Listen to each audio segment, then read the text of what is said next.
les 5 commandements d'un business rentable. Bonjour à toi, c'est Kenji, j'espère que tu vas bien. Donc dans cet épisode, on va voir les 5 commandements d'un business rentable. Je compte sur toi pour prendre des notes, donc utilise ton application Blocknote ou Evernote ou sinon l'application Bear parce que je veux vraiment que tu utilises ça pour tout simplement le rentabiliser et changer ta vie, lancer un business rentable. Juste avant qu'on commence, je préfère te prévenir parce que ce soir, je vais balancer une bombe qui peut littéralement changer ta vie. Donc je vais le poster sur Telegram, d'accord? Donc tu auras un privilège à être sur Telegram. Donc pour toi, c'est pour ça qu'également, vu que tu en fais partie, tu fais partie du podcast, et ben je te donne un avantage et tu es au courant avant tout le monde. Va sur Telegram tout simplement ce soir et assure-toi tout simplement d'être membre du canal Telegram. Donc voilà, je t'en dis pas plus, c'est quelque chose qui va vraiment changer ta vie. Donc je t'en dis pas plus, tu verras ça dans la soirée normalement. Donc si tu écoutes ce podcast, donc aujourd'hui le 25 mai à laquelle je l'enregistre. Tout simplement, donc je t'en dis pas plus, tu verras ça sur Telegram. On commence tout de suite, je vais te donner les 5 commandements d'un business rentable. Alors, commandement numéro 1, c'est le besoin. Tout business, peu importe ce que tu fais, ça doit répondre à un besoin profond. Donc, je t'ai déjà parlé plein de fois des besoins, donc je vais t'en reparler rapidement, mais sache que si tu fais un business par rapport à ce que tu aimes ou ta passion, etc., sache que oui, tu vas aimer, ok? Tu vas aimer ton business, mais peut-être que tu ne gagneras pas d'argent parce que les gens s'en foutent de qui tu es et de ce que tu aimes. Par exemple, toi, t'en as rien à foutre que j'aime le basket. Toi, ce qui t'intéresse, c'est qu'est-ce que tu peux t'apporter à toi. C'est le fameux WIFM, What's in it for me.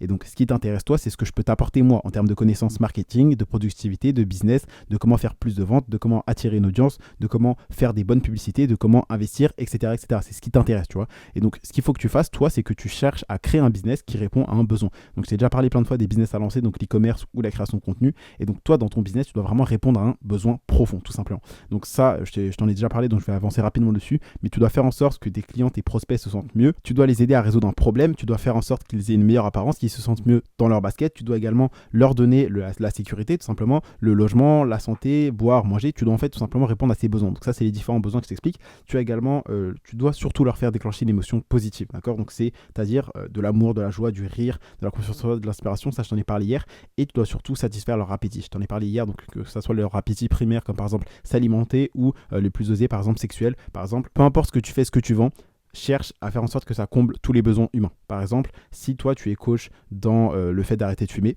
tu peux dire que vu que tu vas arrêter de fumer, tu peux dire ça à tes clients ou à tes prospects, vu que tu vas arrêter de fumer, tu vas avoir une meilleure santé, tu vas peut-être commencer à courir, et vu que tu vas courir, tu vas être en meilleure forme, tu auras un corps plus attirant, et donc tu vas pouvoir avoir des rapports, tout simplement. Si tu vends un produit, tu dois faire comprendre et surtout montrer, donc ça doit être avec des photos, des preuves, par exemple des témoignages clients, des résultats, des témoignages, que ton produit va lui permettre de résoudre ses besoins, que ce soit sexuel, l'appétit, peu importe. Montre et prouve tout ce que tu dis et surtout fais-le comprendre à ton prospect que tu vas répondre à ses besoins. Fais en sorte en fait tout simplement de répondre à ces différents besoins humains et de mettre en relation ton produit, ta solution, ta formation avec les besoins de ton prospect et tu vas voir que tu vas faire beaucoup plus de ventes. Donc je compte sur toi vraiment pour utiliser ça. Simplifie également leur vie. Fais en sorte qu'ils passent moins de temps, fais en sorte qu'ils gagnent du temps, fais en sorte qu'ils perdent moins d'efforts, donc qu'ils fassent tout simplement moins d'efforts et qu'ils gagnent de l'énergie et fais en sorte également de leur faire économiser de l'argent. C'est-à-dire que tu dois leur faire comprendre que ok, ils vont acheter ton produit, ton service ou ta formation. Mais c'est une économie parce qu'en fait, s'ils n'achètent pas maintenant tout de suite, et ben plus tard ils vont avoir le problème qui va s'aggraver et donc ils vont devoir dépenser encore plus cher pour résoudre le problème. Alors fais-leur comprendre que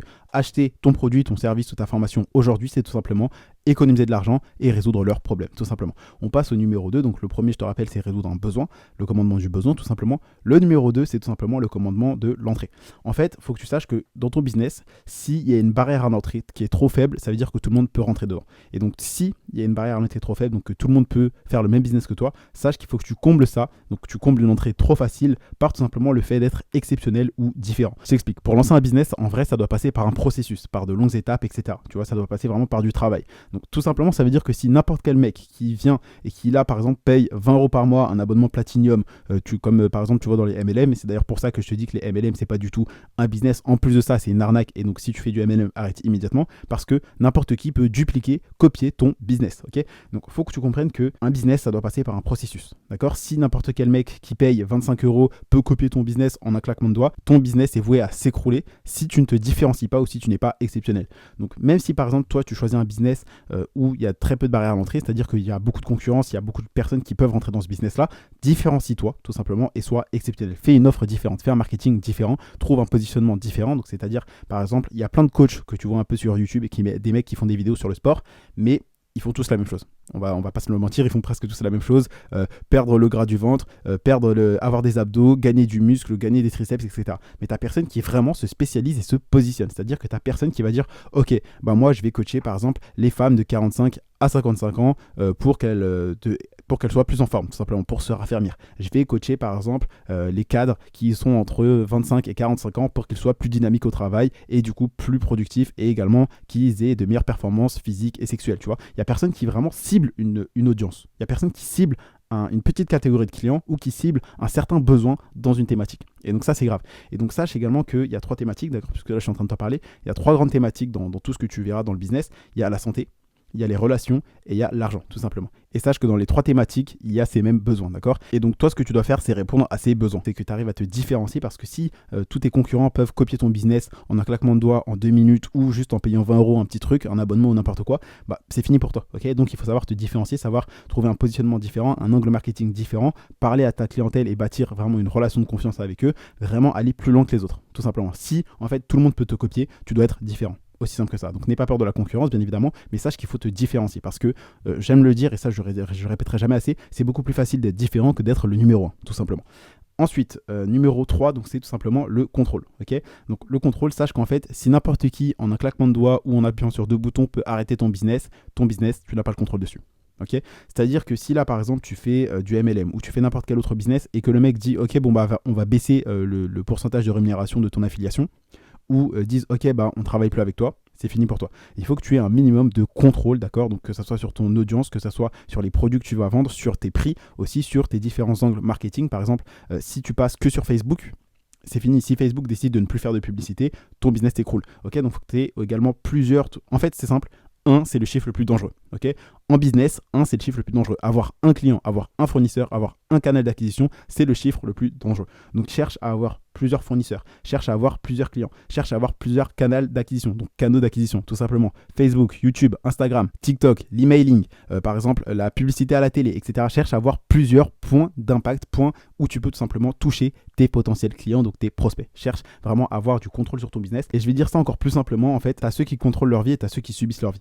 Et donc, ceux qui ont le contrôle de leur vie, ce sont ceux généralement qui produisent plus qu'ils ne consomment. Okay, et je vais te le dire concrètement, en fait. Soit tu fais partie de ceux qui vendent des produits, soit tu fais partie de ceux qui les achètent. Soit tu fais partie de ceux qui offrent des emplois, soit tu fais partie de ceux qui se font employer. Soit tu fais partie de ceux qui en créent, soit tu fais partie de ceux qui se font employer. Okay, soit tu fais partie de ceux qui touchent des loyers, qui touchent des revenus, soit tu fais partie de ceux qui justement payent des loyers. Donc bien évidemment, je te dis pas de pas payer ton loyer, mais tu as compris que tu dois gagner plus avec tes loyers que tu n'en payes, tout simplement. Donc fais partie passe en fait tout simplement de consommateur à producteur. Garde le contrôle sur ton business, cherche à avoir plus d'impact, ne cherche pas à rester que sur une seule chose. Parce que si tu restes sur un client, si tu restes sur un seul fournisseur, si tu restes sur un seul canal d'acquisition, ça va être très très très dangereux pour ton business. Donc cherche à garder le contrôle tout simplement. Parce que si je dois te dire une phrase, et celle-là je veux vraiment que tu la notes, pas de contrôle égale gros danger. Okay, si quelqu'un en 2 clics ou en une petite décision ou en changement politique peut décider d'arrêter ton business du jour au lendemain, c'est terminé pour toi. Donc cherche à avoir le contrôle. Okay, parce que vraiment, ne pas avoir le contrôle de ta vie, ne pas avoir le contrôle de ton business, ne pas avoir le contrôle de l'argent qui rentre dans tes poches, c'est très dangereux. Okay, je pense pas que tu laisserais le volant à un ami bourré pour conduire et te ramener chez toi. C'est toi qui prendrais le volant ou sinon tu appelles un Uber, un mec t'es sûr qui est sobre, tu vois, si jamais tu viens en soirée. Pareil, il faut que tu gardes le contrôle sur ton business. Donc ça c'est le numéro 3, c'est le contrôle. Et comme je te l'ai dit, chercher à produire plus que ce que tu consommes. Numéro 4, c'est l'échelle. Alors celui-là, c'est vraiment très important que tu le comprennes parce que même si tu respectes les 3, si tu n'as pas l'échelle, tu vas pas pouvoir scaler, donc c'est-à-dire augmenter le budget publicitaire et gagner du coup plus d'argent, tu pourras pas faire plus de ventes et gagner plus d'argent avec ton business. En fait, l'échelle, si je peux te donner un exemple, en fait, tu as par exemple une flaque d'eau, tu as un étang, tu as une rivière, tu as un océan, tout simplement. Et donc, tu l'as compris, ça grossit. Et donc, si toi, ton business ne peut être que sur une flaque d'eau, ça sert à rien. Donc, je te donne un exemple encore plus concret. En fait, si ton business, tu peux vendre que aux gens de ta ville, c'est bien parce que tu vas gagner de l'argent, il y a des gens dans ta ville, ok, c'est cool. Mais tu vas pas pouvoir gagner beaucoup d'argent. Si tu vends à toute une région, déjà c'est mieux. Si tu vends à tout un pays, c'est encore mieux qu'une région, d'accord? Parce que c'est beaucoup plus vaste. Tu as un potentiel de client qui est beaucoup plus grand.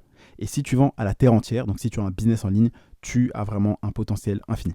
Okay, donc bien évidemment, infini, tu m'as compris que c'est des milliards de personnes. Et donc ce que je veux dire, c'est que si ton business ne peut pas grimper en échelle, si tu peux toucher qu'une petite poignée de personnes, c'est très grave. Donc cherche à avoir un business en ligne qui peut tout simplement scaler, donc à répondre au commandement de l'échelle et donc grossir. C'est-à-dire toucher des milliers, voire des centaines de milliers, voire des millions ou même des milliards de personnes. Quand tu as un business qui peut servir 10, 100, 1000, 10 000 ou même 1 million, voire plus de clients, c'est bon, ok? Cherche à avoir un business qui peut grossir en échelle. C'est-à-dire que si ton business ne peut pas grossir, bah, tu ne gagneras pas d'argent. Parce que soit tu grossis, soit tu meurs, ok? Donc cherche à respecter l'échelle, c'est-à-dire à savoir que ton business peut se développer, c'est-à-dire dans d'autres régions, dans d'autres pays, tout simplement. Il faut vraiment que ton business puisse se développer, se dupliquer également dans d'autres marchés. Par exemple, imaginons que tu lances une marque e-commerce, bah, ce que tu peux faire, c'est que tu peux vendre en France, ok? Tu vends à tous ceux qui sont en France, et après tu copies ton site, et tu peux vendre par exemple en Espagne, en Italie, en Allemagne, tu peux vendre également aux États-Unis, tu vois. Ça, c'est un business qui répond à l'échelle parce que tu vas pouvoir démultiplier le nombre de clients potentiels et donc augmenter l'argent qui va rentrer dans tes poches à chaque fois, tout simplement. Donc cherche vraiment à respecter l'échelle, c'est-à-dire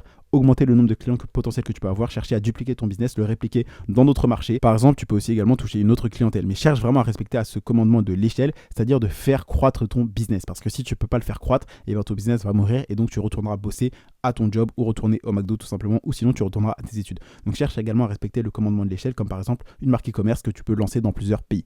Et enfin, le dernier, et je pense que tu l'as deviné, c'est tout simplement le commandement du temps. Parce qu'en gros, si ton business ne te permet pas de divorcer avec ton temps, c'est-à-dire que tu dois tous les jours passer au moins 10 heures à bosser sur ton business, même si tu gagnes 50 000 euros, ça ne sert à rien. Ok, mieux vaut que tu gagnes 10 000 euros par mois en passant seulement 2 heures par jour à bosser sur ton business, plutôt que de gagner 50 000 euros par mois à passer 10, 12, 15 heures sur ton business. Ok, puisque là, c'est encore pire que du salariat. Ok, tu gagnes de l'argent, ok, c'est un business qui te plaît, mais si tu es obligé à chaque fois, toi, de passer ton temps et que tu ne peux pas ni déléguer ni automatiser, ça sert à rien. Mieux vaut que tu gagnes un petit peu moins d'argent, mais que tu commences à déléguer, à automatiser un maximum de tâches, tout simplement toutes les tâches qui n'ont pas réellement de valeur dans ton business, c'est-à-dire les tâches que quelqu'un d'autre peut faire mieux que toi. N'hésite pas à déléguer. Et ça, c'est un problème que beaucoup d'entrepreneurs ont, c'est qu'ils se disent oh non, mais je vais pas payer un prestataire parce que ça me coûte de l'argent. Mais non, parce qu'un prestataire, ça va te déléguer du temps et ça va également faire les tâches mieux que toi, tout simplement. Parce que ok, t'es bon, ok, t'es intelligent, mais tu peux pas être le meilleur partout. Par exemple, moi, comme tu le sais, j'ai délégué le montage de mes reels sur Instagram et tu vois qu'ils sont beaucoup plus qualitatifs, tout simplement, parce que j'ai délégué ça à Nicolas qui, lui, est expert dans ça, tout simplement. Et donc, il faut que tu apprennes à déléguer parce que ça va, toi, te faire gagner du temps. Certes, ça va te coûter de l'argent, mais ça va tout simplement te faire gagner plus de temps. Et le temps, c'est de l'argent, et surtout quand tu es entrepreneur. Et donc, ce temps-là que tu économises tout simplement en déléguant, tu vas pouvoir l'utiliser sur d'autres tâches qui vont te rapporter plus d'argent. Et donc, comprends que si ton business ne te permet pas de divorcer avec ton temps, c'est-à-dire que, imaginons que là, tu pars en mois en vacances, si ton business est mort, bah, c'est fini, ok? Donc, commence à lancer ton business et surtout lance un business qui te permet de divorcer avec ton temps. Donc, c'est-à-dire que tu vas pouvoir déléguer un maximum de tâches, que tu vas pouvoir automatiser un maximum de tâches, planifier par exemple des choses en avance et faire tourner ton business en automatique, ok? Si c'est pas un business qui vraiment te permet de partir en vacances et même si tu passes juste par exemple 30 minutes dessus, ça va, ok? Si tu as un business qui aujourd'hui tu peux partir en vacances, tu passes peut-être 30 minutes par jour dessus, c'est bon, ok? Tu peux même déléguer tout ça. Mais si ton business, tu dois vraiment passer plusieurs heures, une dizaine d'heures par jour, ça ne sert à rien, ok? Donc comprends qu'aujourd'hui, si tu veux lancer un business rentable, ça doit être un business qui répond à un besoin. Tu dois avoir également un business pour lequel on doit se lancer, il faut vraiment passer par un processus ou pas juste en payant 20 euros, on a accès à ce business client, etc. Il faut vraiment que ton business doit être un processus également, que si par exemple il y a très peu de barrières à l'entrée, que tu dois être différent, tout simplement. Sache que tu dois contrôler ton business, vraiment tu dois avoir la main mise sur ton business, c'est hyper important. L'échelle, donc ça je te le répéterai jamais assez, si ton nombre de clients ne peut pas grossir, si ton audience potentielle, si ton nombre de prospects ne peut pas grossir, se dupliquer ou aller être différente ou se trouver ailleurs dans d'autres marchés, ça ne sert à rien. Tu dois vraiment respecter ça parce que c'est l'échelle qui va te faire grandir. En fait, tout simplement, je t'avais raconté cette histoire de Bic par exemple. Donc Bic, imaginons que Bic vende 1 euro le stylo, ok, bah c'est faible, ok? On est d'accord qu'avec 1 euro le stylo ou qu'ils fassent 1 euro de profit par stylo, c'est très faible. Ils doivent en vendre beaucoup. Et donc, ils vont jouer sur l'échelle. Donc, l'échelle, c'est la quantité, tout simplement.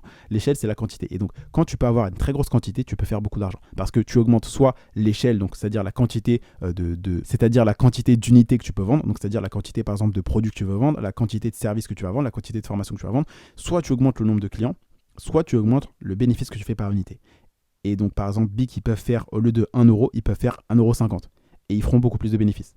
Et ils peuvent également augmenter leur nombre de clients en faisant plus de pubs. Et ce que toi, tu peux faire, c'est augmenter donc l'échelle, donc la quantité que tu peux vendre, également la magnitude, donc le prix, le bénéfice par unité que tu vas faire. Et quand tu fais les deux, tu gagnes beaucoup plus d'argent. Donc respecte également le commandement de l'échelle, ça va te permettre d'encaisser beaucoup d'argent. Et aussi le commandement du temps, donc c'est tout simplement de savoir que tu peux divorcer avec ton temps, donc c'est-à-dire ne plus passer tout ton temps pour gagner autant d'argent, parce que le but, c'est pas d'être salarié. Le but, c'est que tu comprennes que l'avantage d'un business en ligne, c'est qu'il peut tourner 24 heures sur 24, 7 jours sur 7 sans faire de pause, alors que toi, tu vas pas pouvoir travailler 24 heures sur 24, ok? Ça, c'est le but. Et aussi, le but, c'est pas forcément d'être CEO ni PDG, le but, c'est d'être le propriétaire d'un business, ok? C'est bien de penser en dehors de la boîte, mais le mieux, c'est de posséder la boîte, ok? C'est pas de travailler dedans.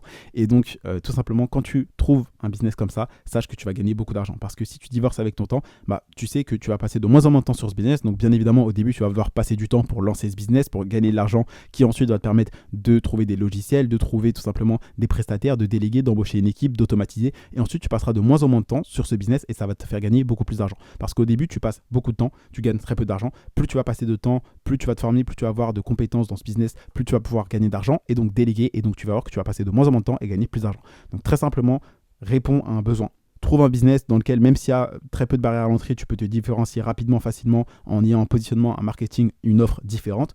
Concentre-toi également sur le fait d'avoir le contrôle, de maîtriser une échelle, d'avoir une échelle, donc de pouvoir augmenter le nombre de clients ou augmenter ton bénéfice par unité. Donc ça, tu le fais soit en augmentant tout simplement ton prix de vente, soit en baissant tes coûts, donc tes charges, en négociant par exemple avec tes fournisseurs, etc.